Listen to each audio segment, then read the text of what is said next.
Hello, good morning students. स्वागत करता हूं आपका। और आज हम जो है नया टॉपिक पढ़ेंगे जो है फ्री फॉल। देख सकते हैं आप मोशन, यहाँ पे motion of the body under gravity, free fall जिसको बोलते हैं। देखिए, इसके लिए कुछ पॉइंट्स आपको याद रखने पड़ेंगे, ठीक है। उसको ध्यान से देखेंगे। तो पहला क्या है, the force of attraction of earth on bodies is called. जो भी फोर्स लगता है, ठीक है, किसी भी बॉडी के ऊपर अर्थ की वजह से, तो उसको बोलते हैं फोर्स ऑफ ग्रेविटी। आप देख सकते हैं यहाँ पे ये वाला आ गया force of gravity. Acceleration produce in the body by force of gravity is called acceleration. जो एक्सेलेरेशन बॉडी के ऊपर प्रोड्यूस होता है, कोई भी बॉडी जो है जो अर्थ के ग्रेविटेशन फील्ड के अंडर है, उसे हम बोलते हैं एक्सेलरेशन ड्यू टू ग्रेविटी।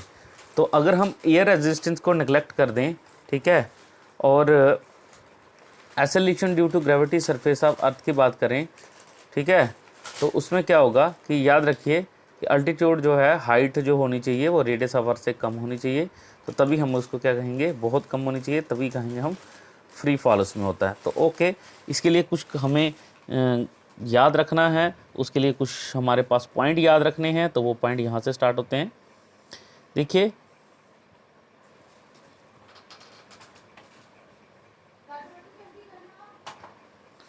हाँ देखिए अब इधर, if body dropped from some height, किसी हाइट से अगर हम उसको ड्रॉप करते हैं, थ्रो नहीं करते हैं, तो इनिशियल वेलोसिटी आपको लेनी है u इज इक्वल्स टू 0। किसी हाइट से हम ड्रॉप करते हैं मतलब उसको छोड़ना है, ना उसको फेंकना है जोर से, छोड़ना है। किसी हाइट से उसको छोड़ दो, ठीक है, उसे हम बोलते हैं without applying initial, without giving any initial velocity. उस समय पे उसकी इनिशियल वेलोसिटी क्या हो जाएगी, 0। तो उसमें हमारे पास क्या पढ़ने जाएंगे हम कि इक्वेशंस ऑफ मोशंस भी होती हैं। वो इक्वेशन ऑफ मोशन क्या है, वो देखिए कैसे बन जाती हैं। जब हम किसी बॉडी को अर्थ की तरफ आती है, जिसको हम ड्रॉप किया, इनिशियल वेलोसिटी हमने 0 ले ली, और नीचे आते समय एक्सेलरेशन आपको लेना है पॉजिटिव, ऊपर जाते हुए एक्सेलरेशन लेना है आपको नेगेटिव, याद रखिएगा। तो देखिए, इनिशियल वेलोसिटी 0 थी, तो v इज इक्वल टू किसके बराबर हो जाएगा, u प्लस 80 होता है, v is equal to u plus 80 होता है, ठीक है। u 0 हो गया, a की जगह पे g आ गया, और t, तो ये बन गया gt, v is equal to gt के बराबर। फिर h v is equal to gt के बराबर हो गया, इक्वेशन फर्स्ट आ गई। दूसरी इक्वेशन की बात करें, वो होती है s is equal to ut plus half at square, ठीक है, ये भी बहुत इंपॉर्टेंट है।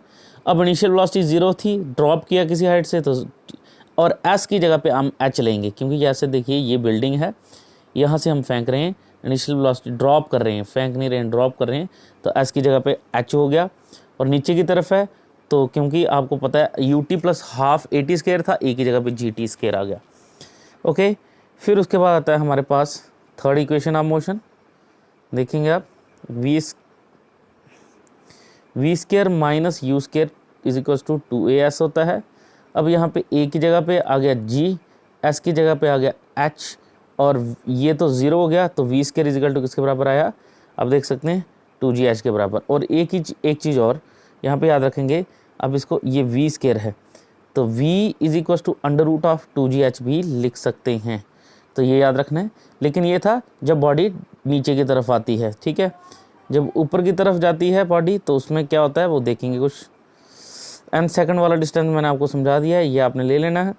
अब मैं आपको बताता हूँ, जब बॉडी को हम ऊपर की तरफ फेंकते हैं, तो अब ऊपर की तरफ फेंकेंगे तो क्या होगा,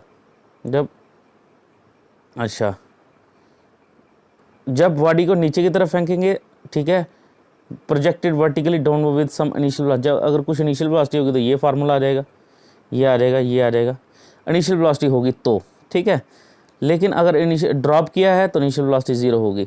अब अगर हम किसी को अपवर्ड फेंकेंगे, वर्टिकली अपवर्ड, याद रखिए यहाँ से बॉडी प्रोजेक्टेड वर्टिकली, एक्सेलरेशन हो जाएगा हमारे पास नेगेटिव, मतलब g के बराबर, a is equal to minus G. ऊपर की तरफ जब भी फेंकेंगे a is equal to minus G के बराबर लेना है, ठीक है, क्योंकि ऊपर की तरफ जब फेंका तो कुछ इनिशियल वेलोसिटी हमने दी, तो कुछ ना कुछ इनिशियल वेलोसिटी हमने दी, जब कुछ हमने इनिशियल वेलोसिटी दी तो u इज इक्वल टू 0 के बराबर हो गया, सॉरी कुछ u is equal to u होगी, कोई ना कोई इनिशियल वेलोसिटी होगी कुछ ना कुछ, तो फिर हमारे पास क्या हो जाएगा।